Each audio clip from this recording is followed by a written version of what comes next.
सबसे बड़ी न्यूज निकल के आ रही है खेसारी लाल जी के साथ सीमा हैदर का नए साल का गाना तहलका मचा के रख दिया। जी हाँ दोस्तों, जैसा कि आपको सर्च बार में जाएंगे और देखेंगे कि खेसारी लाल जी के साथ सीमा हैदर का गाना नए साल में नया नया प्यार हो, ये गाना तहलका मचा के रख दिया है। जी हाँ दोस्तों, ये सबसे बड़ी न्यूज है जो कि हर चैनल पर छाई हुई है और इस चैनल पर नए नए अपडेट आते रहते हैं। तो आपसे विनम्र निवेदन है कि आप मेरे चैनल को लाइक से सब्सक्राइब जरूर कर लीजिए, बेल आइकन प्रेस कर लीजिए ताकि आपको हमारे द्वारा बनाए गए वीडियो सबसे पहले देखने को मिले।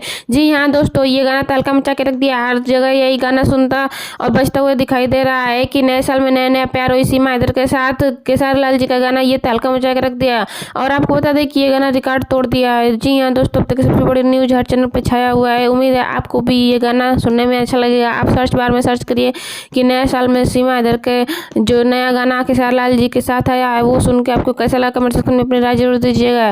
ठीक है दोस्तों, और ऐसे ही नए नए वीडियो इस चैनल पे आते रहते हैं तो प्लीज इसको सब्सक्राइब जरूर कर लीजिएगा। दोस्तों आपको बता दें कि खेसारी लाल जी के साथ सीमा हैदर का एक मूवी भी जल्द ही रिलीज होने वाला है। जी हाँ दोस्तों, इसका शूटिंग अब जारी ही होने वाला है। इन दोनों में बातचीत चल रहा है। सीमा हैदर का कहना है कि मैं आपके मूवी में काम करूंगी और खेसारी लाल जी का कहना है कि वो अपने मूवी में नए नए कलाकार की खोज कर रहे हैं। तो अगर आपको भी उनके साथ काम करना है तो कमेंट सेक्शन में अपनी राय जरूर दीजिएगा ताकि उनके मूवी में आपको भी काम करने का मौका मिले। जी हाँ दोस्तों, एक नया मूवी बनने वाला है जिसमें खेसारी लाल जी के साथ सीमा हैदर हीरोइन के रूप में देखने को मिलेंगी और अन्य किरदार को भी उनकी तलाश है। अगर आपको काम करना है तो आप अपनी राय जरूर दीजिए।